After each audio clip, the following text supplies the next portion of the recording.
God, although there were many of you, your forefathers, who had great economic needs, because there was no honor, just as you've shown no honor for me, the Messiah, Jesus. I'm using all my own language to paint a picture. Because there was the absence of honor in recognizing the Spirit of God resting upon me as I announced the word of the Lord to you. The Spirit of the Lord is upon me. Because you did not recognize it, you could not give honor to what God was doing.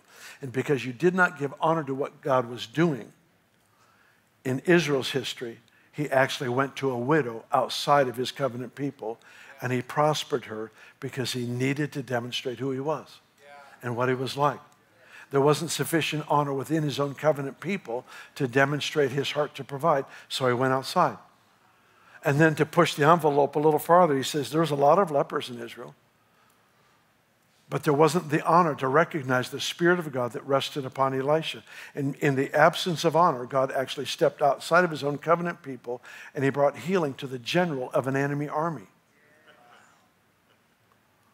People say, well, that's God's heart of evangelism. No, that's stupid. It's not his heart of evangelism to heal somebody from another nation. He did something because his own people didn't value the Spirit of God that rested upon the people around them. Here's the deal.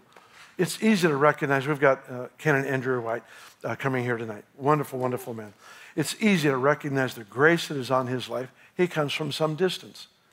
But it's the person sitting in front of you may have the anointing that you need for your breakthrough. And the inability to recognize the Spirit of God resting on somebody you know well is actually what keeps us from the breakthrough. You've heard the joke, I'm sure, the guy who's in a flood and he's sitting on a rooftop saying, oh God, please save me, and a boat comes by and he says, nope, I'm waiting for God to save me. And the helicopter comes by, drops a ladder down, says, I'm waiting for God. He drowns, he appears before the Lord, he says, how come you didn't send me? He says, I sent the boat, I sent the helicopter. And oftentimes we are this far away from our breakthrough. God, we need healing, we need breakthrough.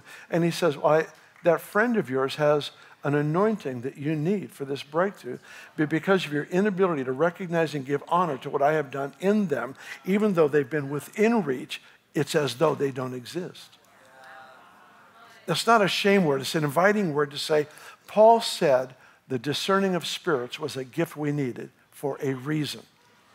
When he talked about the discerning of spirits, I grew up thinking it was recognizing when demons were involved in somebody's life. Yeah, it includes that, but that's not it. It's not discerning of evil spirits, it's discerning of the spiritual. It's discerning the spiritual because it means that I recognize when there's this grace, this anointing, this gift, this presence resting on a person. And when I give honor to them for saying yes to God and to him for resting upon them, suddenly I honor the prophet, if you will, in the name of a prophet. Suddenly I have access to what that gift brings to the table.